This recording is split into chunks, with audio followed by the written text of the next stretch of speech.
అధికారం కోసం దిగజారే కేసీఆర్. చెప్తున్న కేసీఆర్, ఇది నీకు తెలియకుండా జరగదు.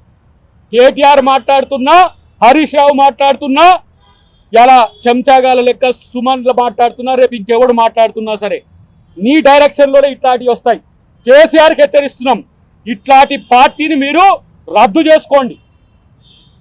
ఇదేం కథరా బాబు, నాకు అర్థం కాదు. నువ్వు ప్రభుత్వాన్ని నడిపినావు కేసీఆర్, ఇట్లా చేసిండ్రు ఎవరన్నా? ఇలా ఎవరైనా పేలుస్తాము, కాలుస్తాము, తూలుస్తామని చెప్తే ఇది లాండ్ ఆర్డరా? ఇది ఒక ప్రజాస్వామ్య దేశమా లేకపోతే ప్రజాస్వామ్య రాష్ట్రమా? నీ ఇలాకానా, నీ జాగీరా? కాబట్టి కేసీఆర్ దీనికి సమాధానం చెప్పాలి. ఇలాంటి వాటికి ఇంట్లో వండుకొని ఫామ్ హౌస్ల చుట్టూ ఇంట్లో వండుకొని అందరిని తిప్పుకోవడం కాదు.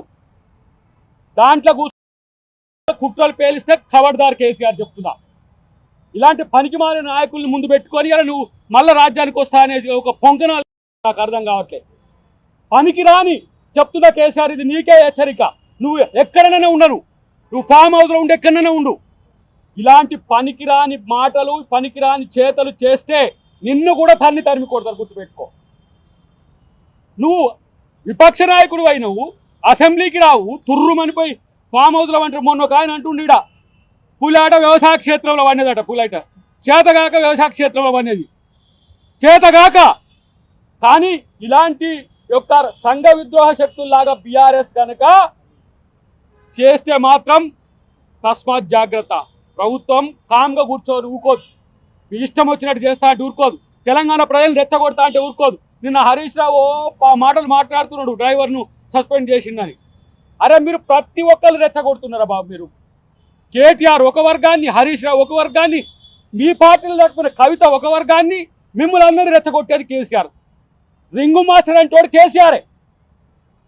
కేసీఆర్ అంటోనికి తెలియకుండా ఏ పదాలు రావు, ఏ యొక్క చేష్టలు చేయరు. మీ చేతగా మీకు తెలుసు, మీ స్టామినా ఎంతో తెలుసు, ఉద్యమంలో మీ యొక్క గరిబ ఎంతో తెలుసు, మీరు ఏం చేయగలుగుతారో తెలుసు. మీరు పనులు చేసి కూడా ఇతరుల మీదకి నెట్టగల సామర్థ్యం ఉన్నవాళ్ళు మీకు మాకు తెలుసు.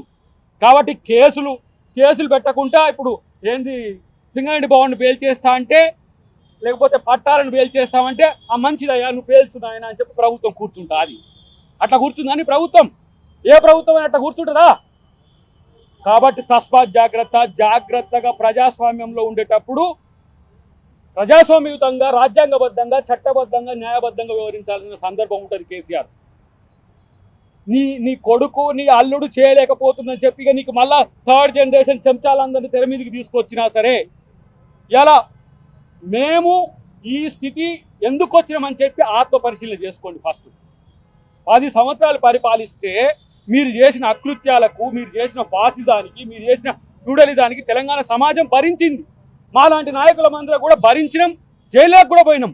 కనీసం మీరు దొంగతనాలు చేసి, అక్రమాలు చేసి సంపాదించుకొని ఒక్క రోజు కూడా జైల్లోకి పోలే. మీకు ఎందుకు ఇంత అసహనం వస్తున్నది అంటే మిమ్మల్ని అరెస్ట్ చేసి జైల్లో పెట్టేదానిక ఇట్లా చేస్తూనే ఉంటారు అన్నమాట. ఏదైనా సరే సంఘ విద్రోహ శక్తిగా ఇలా బీఆర్ఎస్ పార్టీ మారింది. కాబట్టి అసలు బీఆర్ఎస్ పార్టీనే రద్దు చేయాలని చెప్పి నేను డిమాండ్ చేస్తున్నాను.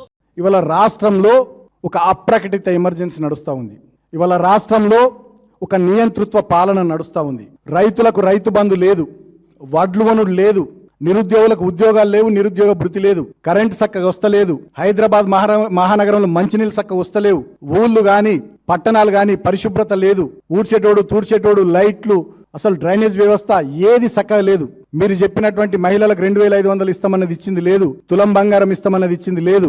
కేసీఆర్ కిట్టు పథకం గతంలో మేము పెడితే దాన్ని బంద్ పెట్టిరు. మీరు గొర్రెల పంపిణీ, చేప పిల్లల పంపిణీ పెడితే దాన్ని పట్టించుకుంటలేరు. దళిత బంధు మేము 10 లక్షలు ఇస్తే మీరు 12 లక్షలు ఇస్తామన్నారు, ఒక్క కుటుంబానికి ఇవ్వలేరు. ఇవాళ ఎస్సీలు కానీ, బీసీలు కానీ, మైనారిటీలు కానీ, యువత కానీ, మహిళలు కానీ, సింగరేణి కార్మిక లోకం కానీ ఏ ఒక్క వర్గం ఈ రాష్ట్రంలో ఈ ప్రభుత్వం పట్ల సంతృప్తికరంగా లేదు. ఈ ప్రభుత్వం దున్నపోతు మీద వానబడ్డట్టుగా వ్యవహారం చేస్తూ ఉంది, మొద్దు నిద్ర నటిస్తూ ఉంది. కాబట్టే నిన్నటి మీటింగ్లో నేను మొద్దు నిద్ర నటిస్తున్నటువంటి ఈ ప్రభుత్వాన్ని తట్టి లేపాలంటే పెద్ద ఎత్తున పోరాటాలు చేయాలని చెప్పిన. తెలంగాణ ఉద్యమంలో ఎట్లయితే ఆనాడు పోరాటాలు చేసినామో, సాగరహారము, మిలియన్ మార్చు, అసెంబ్లీ ముట్టడి, సడక్ బంద్ లాంటి కార్యక్రమాలు చేసినామో అటువంటి కార్యక్రమాలు పెద్ద ఎత్తున చేస్తేనన్నా ఈ ప్రభుత్వంలో కదలికి వస్తుంది అని చెప్పి నేను మాట్లాడినా. ఇక దాన్ని కోడిగుడ్డు మీద ఈకలు వీక్కుంటా, కోడిగుడ్డులో బొక్కలు వెతుక్కుంటా, పైశాచికానందం బాల్కసుమని ఇట్లన్నాడు అట్లన్నాడు అని చెప్పి వాళ్ళ అనుకూల మీడియాలో, వాళ్ళ సోషల్ మీడియాలో ట్రోల్ చేస్తూ ఉన్నారు. సరే చేసుకోండి.